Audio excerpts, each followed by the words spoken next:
The evening settled over the ranch gradually, not as a clear moment, but as a slow adjustment that softened outlines without erasing them.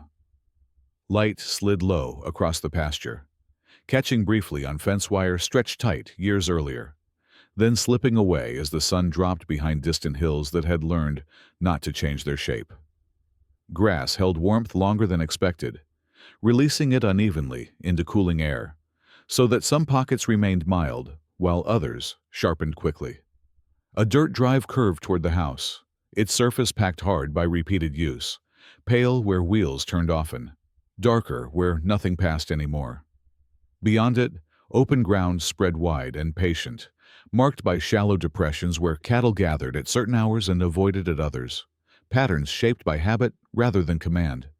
A creek cut through the lower field, its banks worn smooth by hooves and runoff, water moving steadily, with a sound that thinned as evening deepened, never loud enough to interrupt thought, and never quiet enough to disappear.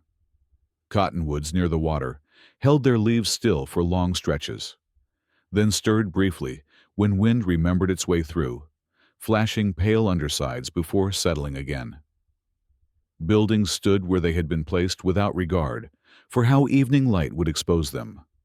A barn darkened by age and weather, a shed leaning slightly westward, a house set back just enough to feel separate from the work it overlooked. Windows reflected the dimming sky without revealing what lay behind them. The land did not prepare itself for conversation. It prepared itself for night. Sound behaved differently at that hour. A gate closing far out in the pasture arrived late and indistinct, while a small movement near the house seemed louder than it should have been. Insects resumed their work in uneven waves, filling spaces birds had already abandoned. Somewhere beyond the creek an animal called once and did not repeat itself, as if satisfied the message had been carried. The air held the smell of dry grass, old wood, and manure pressed into soil that had been compacted and loosened again through many seasons. Nothing suggested urgency. Nothing offered relief. Evening made room for things that had been postponed, not by urging them forward, but by narrowing the time in which they could occur. Shadows lengthened across the yard, stretching from posts and corners, touching briefly before separating again as light continued to drain away. The fence wire hummed faintly as temperature shifted, metal adjusting to cooler air, posts answering with small sounds that registered only if someone was listening for them. The creek altered its tone as insects gathered near its edge, adding texture without changing pace. Dust settled fully, coating surfaces disturbed earlier, erasing sharpness from footprints and wheel marks until direction became suggestion rather than record. Color flattened into muted browns and grays, making differences harder to distinguish and easier to ignore. This was the hour when explanations were sometimes offered, and just as often withheld, when light still existed, but not enough to insist. The land did not favor one outcome over the other. It offered the same conditions regardless. Darkness did not arrive cleanly. It pooled along fence lines and under eaves, lingered in low places near the creek, and left higher ground exposed a little longer, pale and unprotected. The sky thinned to a color that suggested neither day nor night, holding just long enough to make delay feel reasonable. Wind moved once across the pasture, flattening grass in a broad sweep, then passed on without direction. The barn creaked softly as boards adjusted, a sound that could be mistaken for movement if someone wanted it to be. The house remained still, its outline firm against the fading light, neither inviting nor refusing what might come next. Evening completed itself without ceremony. The land held the ranch exactly as it was, open enough for words to be spoken, quiet enough for them to be withheld, already prepared to remember whatever did not happen as clearly as what did. He had worked that ranch long enough for his movements to blend into its routines, not because he claimed it, but because he fit the space it required. The rancher rose early and slept lightly, his days shaped less by schedule than by what the land asked of him at first glance. He moved through the yard with measured steps, not hurried, not slow, his posture suggesting someone accustomed to being observed without responding to it. People in the nearby town knew him by role more than by temperament. He was spoken of as steady, as difficult to read, as someone who handled his business without inviting comment. When trouble arose over fence lines or water rights, his name surfaced briefly, then settled, neither blamed nor praised. He wore his years plainly. His hat showed wear rather than style. His coat mended where it mattered and ignored where it did not. When he spoke, his voice stayed even, offering information without emphasis. When he did not speak, others filled the space for him, often assuming motives he never confirmed. He had learned early that explanations, once given, rarely stayed intact. They traveled, altered, returned bearing little resemblance to what had been offered. On the ranch, he worked alongside hired hands without asserting distance. Yet he did not pretend familiarity. He expected work to be done correctly and did not repeat instructions unless asked. Those who stayed learned how to read him through small signals. A pause before response, a glance toward the field instead of the speaker, a hand resting briefly on a gate before moving on. He was not unkind, but kindness was not the point. He paid on time. He did not linger after transactions. In town, he stood apart from groups, listening without stepping in, present but not available. People noticed this and interpreted it according to their own needs. Some took his restraint as arrogance. Others took it as guilt. He did nothing to correct either impression. His past was known in outline only. There had been a loss. There had been a disagreement years back that never settled cleanly. Details shifted depending on who told the story. He did not address them. He understood that denial would prolong interest, and confirmation would anchor suspicion. Silence allowed both to thin naturally. On the land, his presence registered differently. Horses calmed when he approached. Dogs watched without barking. Gates closed properly when he shut them. Then the ranch itself seemed to accept him as someone who would not impose unnecessary change. He kept things running, rather than improving them, repairing what failed without adding flourish. Visitors remarked on the quiet of the place, though they could not say whether it was peace or avoidance. As evening came on, he was often seen near the house, not resting, not working, simply occupying the space between day's labor and night's withdrawal. Those who passed by assumed he was waiting for something to resolve itself. They were not wrong, though they mistook the nature of what was unresolved. He carried the weight of having been misunderstood before and knowing that correction had only deepened the mark. The land did not ask him to clarify himself. It required only attention and consistency. He gave it that. To people, he remained partially legible, a figure whose steadiness invited judgment precisely because it withheld explanation. On that evening, he was seen in the yard as usual, moving through familiar motions, appearing no different from any other day, and yet those who noticed him sensed a narrowing, a sense that something could be said if he chose to say it. He did not signal refusal or readiness.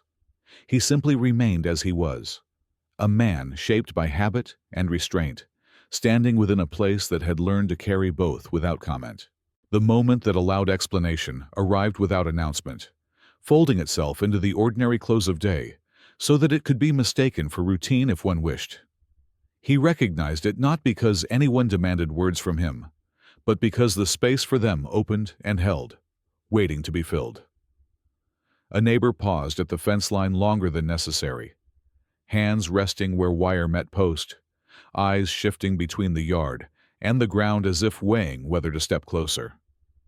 Someone else lingered near the gate, not entering, not leaving, the way people do when they expect clarification to travel toward them on its own. The rancher felt the narrowing then, the quiet pressure that gathered when unsaid things approached the surface. He understood what could be spoken. He had rehearsed none of it, but the shape was familiar. A few sentences would have arranged the past neatly enough to be passed along.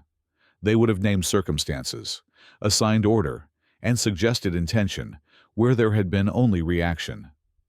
He knew how easily such explanations hardened once released, how quickly they became commitments that could not be withdrawn. The land offered no counsel. Evening light thinned further, reducing detail, making faces harder to read and easier to misread. He stood where he was, feeling the weight of the choice settle not in his thoughts, but in his posture. Speaking would have satisfied something immediate. It would have quieted speculation for a time, redirected it perhaps, but not ended it. Silence would do the opposite.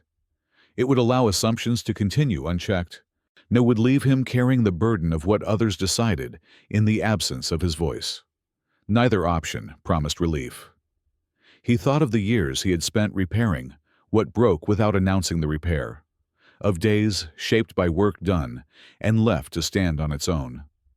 Explanation felt like a different kind of labor, one that did not end when the task was completed. It required follow-up, defense, repetition. He had learned that once words entered circulation, they demanded tending. He watched as the neighbors shifted weight, waiting.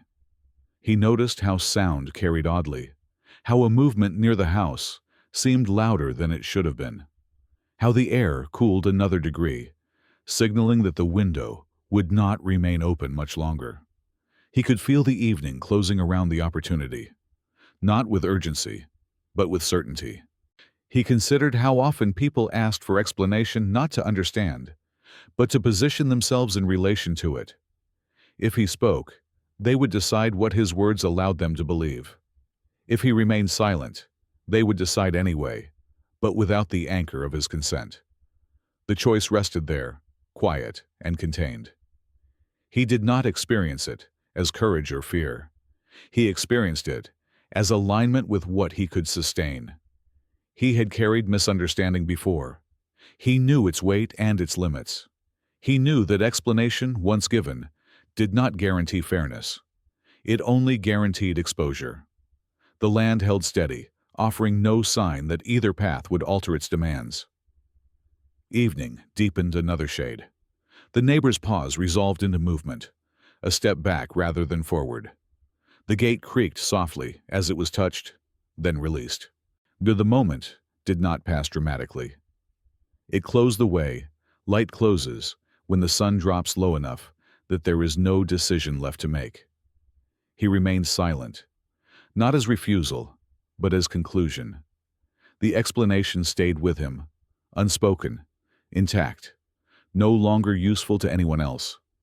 In that stillness, the choice completed itself, settling into the shape it would keep, not because it was right or wrong, but because it was the one he could continue to carry once the evening finished, and night took over the work of holding what had not been said. Waiting followed the silence without pause, stretching itself across the hours that came after as if it had been invited. The evening finished its work and withdrew, leaving night to settle fully over the ranch, and with it, a stillness that felt deliberate rather than empty. He did not return inside immediately. He remained where he was, letting the yard darken around him, listening as the place adjusted to the absence of voices. The creek carried on at its lower register, water striking stone with a steadiness that neither comforted nor warned.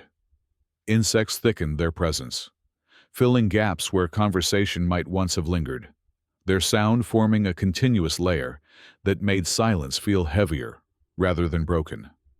Waiting did not ask him to do anything. It asked only that he remain aware.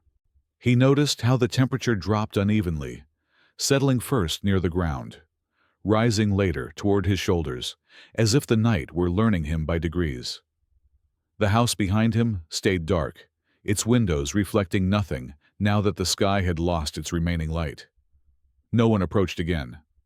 The pauses he had sensed earlier did not return, replaced instead by distance that widened with each passing hour. Waiting revealed itself in small adjustments. The way his muscles tightened and released without movement. The way his breath slowed until it matched the pace of the night. The way his attention drifted outward rather than inward. He did not rehearse what might happen next day. He did not prepare explanations for later. Those would have given waiting a direction it did not require. Instead, he allowed the hours to exist without purpose beyond their passing. Sound arrived unpredictably. A board shifted somewhere near the barn, and then settled.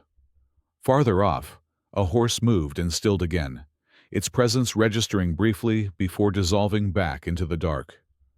Waiting made distance difficult to judge. What seemed near proved far, and what seemed far arrived clearly. He adjusted by listening longer, trusting duration more than immediacy. The land did not hurry him. It offered no sign that something was owed in exchange for his silence.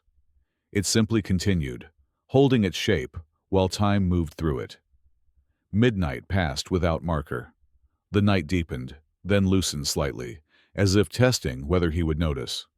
Cold pressed more insistently then, not sharply, but steadily, working its way into joints and breath. He welcomed it as confirmation that time was moving forward even if nothing else was. Waiting had a way of sharpening awareness without producing answers. He felt it most strongly in the absence of interruption. Nothing arrived to challenge his decision. Nothing arrived to affirm it either. The silence he had chosen was met with more silence, not as response, but as condition. He understood then that waiting was not neutral. It was active in its own way, shaping what could follow by narrowing what remained possible. By choosing not to explain, he had entered into an extended interval where interpretation would proceed without him. Waiting required that he accept this without interference. He thought briefly of mornings to come, of the way people might look at him differently, without being able to say why, of how assumptions would settle and then harden. He did not resist these thoughts, but he did not linger in them either. Waiting taught him how to let ideas pass without needing resolution. As the night wore on, fatigue brushed against his awareness. Not enough to force rest. Enough to remind him of limits.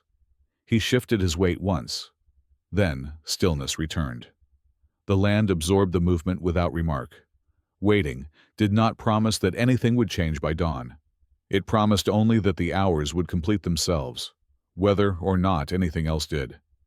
By the time the night reached its quietest stretch, when even insects thinned their sound, he felt the decision settle more deeply. No longer sharp at the edges, more like a weight that had found its place. Waiting had done that work, where it had taken what was unresolved and pressed it into habit. When the sky finally began to lighten, almost imperceptibly, not enough to call it morning, only enough to suggest that night would not hold forever, he did not feel release. Waiting had not offered that. It had offered endurance, and he had accepted it. The ranch stood unchanged, the land holding everything evenly, and the hours that followed promised no explanation, only continuation, shaped quietly by what had already been withheld, and would now have to be carried forward without comment. What followed his silence did not arrive as accusation or relief, but as a subtle reordering of how he was held within the place and by the people who moved through it. The next day unfolded without remark. Work was done. Gates were opened and closed. Water was checked. Yet something had shifted its position, not enough to be named, enough to be felt. Those who passed him did so with the same nods they had always given, but their pauses were shorter, their questions fewer. Where conversation might once have lingered, it now resolved itself quickly. He was no longer someone whose words were anticipated. He had become someone whose presence alone was taken as his answer. This was not punishment. It was efficiency. The land absorbed it easily. The ranch continued to function, but decisions gathered elsewhere, forming without his voice, but then arriving at him already shaped. He carried them out without objection. His silence had made him dependable in a new way, not because he agreed, but because he would not interrupt. Rumor did not disappear. It reorganized. without explanation to work against. It softened into assumption, losing sharp edges but gaining reach. People spoke less urgently, more certainly. The story became simpler because it did not have to account for contradiction. He noticed this most when someone referenced the past as if it were settled, using language that closed doors rather than opening them. He did not correct it. Correction would have required reopening the moment he had chosen to let close. The cost of that choice appeared in practical ways. When disputes arose that brushed near his experience, he was not asked to weigh in. When trust was extended, it came with limits that were never stated, but consistently observed. He remained useful, respected in the narrow sense of reliability, but excluded from the shaping of meaning. The ranch itself reflected this narrowing. His work kept it running, but improvement stalled. Repairs were made to prevent failure, not to extend possibility. Things were kept as they were, rather than adjusted for what might come. Silence had fixed the ranch in place as much as it had fixed him. At times, he felt the weight of what he had not said most strongly in moments that appeared generous. Someone once thanked him for not complicating matters. The gratitude landed heavier than blame would have.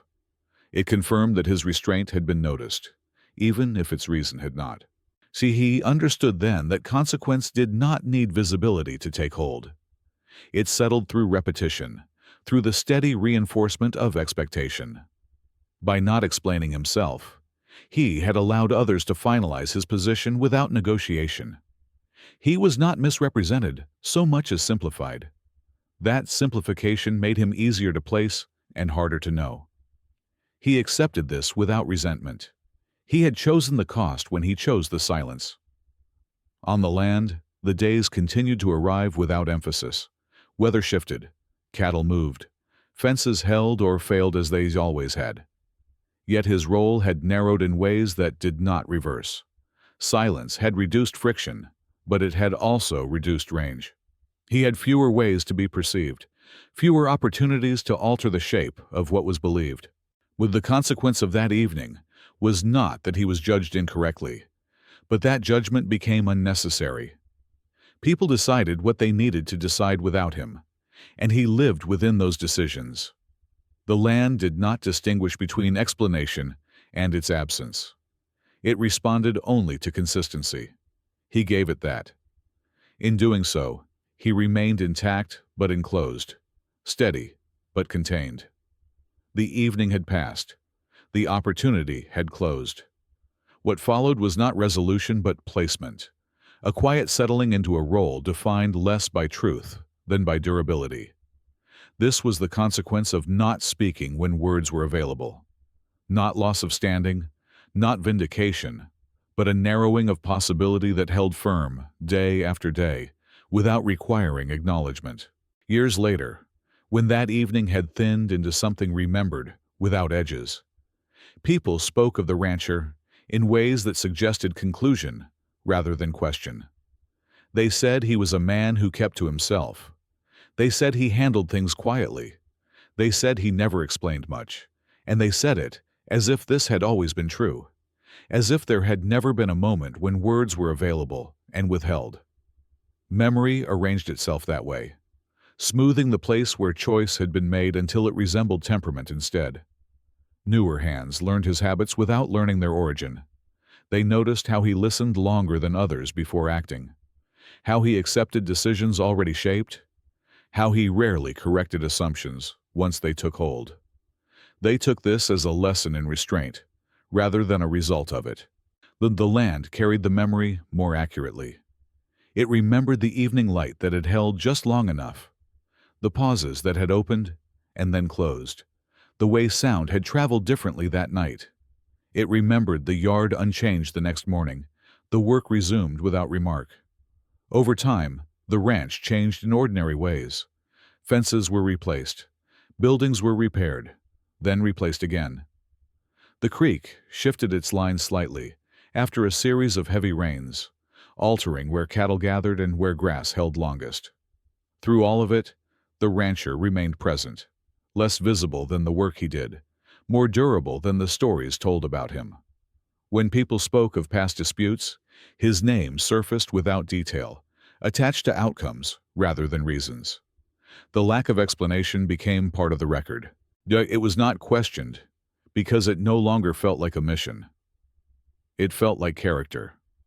Those who had been there that evening did not revisit it. Time had given them permission to forget the opening that had once existed. They remembered instead the quiet that followed, the ease of having nothing unsettled. The rancher aged into his routines. His movements slowed, but his habits did not change. He continued to repair what failed, to show up where he was expected, to leave early enough that conversation did not require completion. When asked, late in life, whether there had ever been a time he wished he had spoken differently, he paused long enough for the question to feel out of place, then answered that wishing belonged to moments that still offered alternatives. The reply ended the inquiry. After he was gone, the ranch did not mark the absence sharply. Another took over the work. The land adjusted without ceremony. People said he had been a quiet man, dependable, not given to explanation. They said this without sense of loss or relief. It was simply how he was remembered. What was not said did not trouble them. The evening itself was not recalled by name. It did not survive as a story with detail. It survived as a pattern, a way things were handled afterward. Silence had done that work. It had carried the moment forward without preserving its shape. The land accepted this version easily. It had learned that memory does not require accuracy to endure. It requires only repetition. If anyone stood in the yard years later and felt an unaccountable sense of restraint, a sense that some things there had been decided without words, they did not linger on it. They moved on, satisfied with the outline they had been given. This was how the evening endured, not as an event, but as a settled understanding. The rancher had not explained himself, and in time, no one expected him to have done so. The choice had completed itself fully, only when it could no longer be distinguished from habit, when silence was no longer seen as decision, but as nature. This is how it was remembered.